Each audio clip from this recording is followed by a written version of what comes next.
प्रिय माता पिता, भाइयों बहनों और प्यारे बच्चों, सभी को जय यीशु। संत इग्नासियुस की नोविना प्रार्थना के लिए मैं आप सभी का हार्दिक अभिनंदन करता हूँ। आज के चिंतन का विषय है आत्माओं की परख।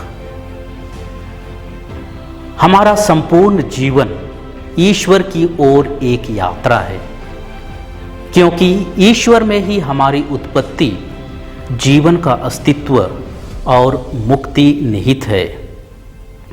हमारी आत्मा परमात्मा से मिलने के लिए व्याकुल रहती है, क्योंकि ईश्वर के साथ प्रेममय आत्मिक संबंध की गहराई में ही हमारे जीवन की परिपूर्णता निहित है। परंतु मोबाइल तथा मीडिया की मायावी दुनिया में लिप्त हमारी भावनाएं, हमारी सोच, हमारी इच्छाएं हमें आज चारों ओर खींचती हैं। हम जीवन का रास्ता तलाशते हैं, परंतु कौन सा रास्ता सही है, कौन सा गलत है, हमें पता नहीं चलता है। ऐसे समय में हम दिशाहीन जीवन जीने लगते। इसी समय के लिए संत इग्नासियुस ने आत्माओं की परख के द्वारा हमें जीवन का रास्ता चुनने में मदद की है। इसके लिए हमें 3 बिंदुओं को गहराई से समझने की जरूरत है। पहला, ईश्वर सदैव हमारी खोज करता है और हमारी आत्मा भी परमात्मा से मिलने के लिए व्याकुल रहती है।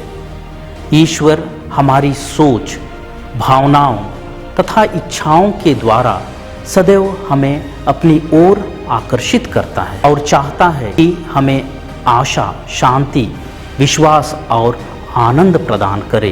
परंतु बुरी सोच, बुरी इच्छाएं तथा भावनाएं हमें खालीपन, निराशा तथा बेचैनी से भर देती है। इस आध्यात्मिक भूख को बहुत बार हम सांसारिक चीज़ों से मिटाना चाहते हैं, भरना चाहते हैं, परंतु याद रखें, आध्यात्मिक भूख को सांसारिक चीज़ों से नहीं भरा जा सकता है। दूसरा, हमारी शारीरिक तथा आध्यात्मिक इच्छाएं बीज की तरह होती हैं तथा हमारा हृदय एक खेत की तरह है। जिस इच्छा रूपी बीज को हम हृदय रूपी खेत में बोते हैं, वही उगता है, बढ़ता है और फल लाता है।